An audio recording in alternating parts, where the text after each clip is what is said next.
चूंकि युद्धपोत की अग्निशक्ति बेहद शक्तिशाली थी, एवेंजर्स की सेना दबाव में आ गई। इसी समय युद्धपोत ने बमबारी रोक दी और तोप का मुंह निशाना साध लिया।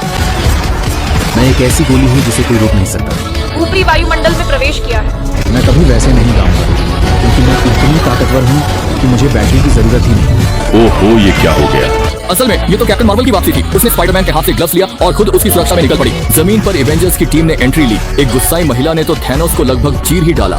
गुस्से से भरी महिलाओं के समूह ने थैनोस को बुरी तरह पीटा, जिससे वह जमीन पर रेंगने लगा। अचानक थैनोस की नजर क्वांटम टनल खोलने वाली वैन पर पड़ी। उसने मौके का फायदा उठाकर तलवार फेंककर वैन तबाह कर दी। कैप्टन मार्वल भी शक्तिशाली ऊर्जा से दूर जा गिरी। दस्ताना जमीन पर गिर गया। टोनी उसे लेने दौड़ा, लेकिन थैनोस ने उसे पलटकर दूर फेंक दिया। मैं एक आर्मर हूँ। मैंने अभी सुना है कि कुछ महत्वपूर्ण चीजें होती हैं जो कि बहुत ही दिलचस्प हैं।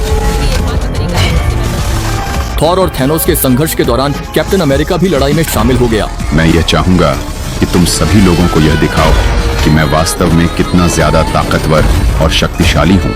थैनोस ने दस्ताने हासिल किए। कैप्टन मार्वल प्रकट हुई और थैनोस को काबू किया। कैप्टन मार्वल की ताकत के सामने थैनोस के लिए मुकाबला मुश्किल था। मैं एक ऐसा पक्षी हूँ जिसके पास कोई पिंजरा नहीं है और मैं स्वतंत्र रूप से उड़ता हूँ। नाजुक मौके थैनोस ने पावर स्टोन निकाला और एक घूंसे में कैप्टन मार्वल को फेंक दिया। डॉक्टर स्ट्रेंज ने टोनी को इशारा किया, तुम ही 1,40,00,000 में से एक हो। मानवता को बचाने के मिशन में टोनी ने हिचकिचाहट नहीं दिखाई और आगे बढ़ गया।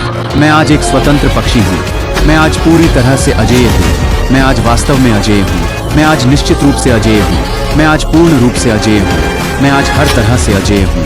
मैं आज पूरी तरह से अजेय हूँ। मैं आज पूरी तरह से अजेय हूँ। मैं अपनी शक्तिशाली आर्मर पहनता हूँ। तुम्हें दिखाता हूँ कि मैं कितना मजबूत और दृढ़ हूँ। मैंने खुद को छोड़ दिया ताकि दिखा सकूं कि मैं कितना मजबूत हूँ। मैंने खुद को छोड़ दिया ताकि दिखा सकूं कि मैं कितना मजबूत हूँ। मैं अजेय हूँ। उंगलियों की छुटकी बजते ही थैनोस की सेना गायब हो जाती है। थैनोस निराश होकर जमीन पर बैठ जाता है और मृत्यु की प्रतीक्षा करता है। कोई समस्या नहीं, मैं उन्हें भगा देता हूँ।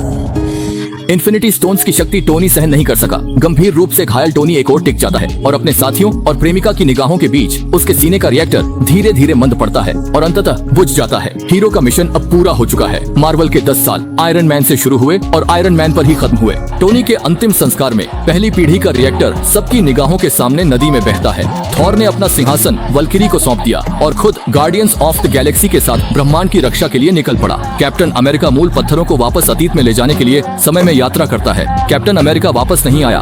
उसने उस 70 साल से टले वादे को निभाने अपनी प्रेमिका को गले लगाकर नृत्य किया, जो 70 साल से अधूरा था। बकी ने अनजाने में सिर उठाया, देखा कि पास ही एक बुजुर्ग बैठे हैं। वह कोई और नहीं, बूढ़े हो चुके कैप्टन अमेरिका थे। कैप्टन अमेरिका ने अपने फैसले पर कभी पछतावा नहीं किया। फॉल्कन ने कैप्टन अमेरिका की ढाल संभाल ली।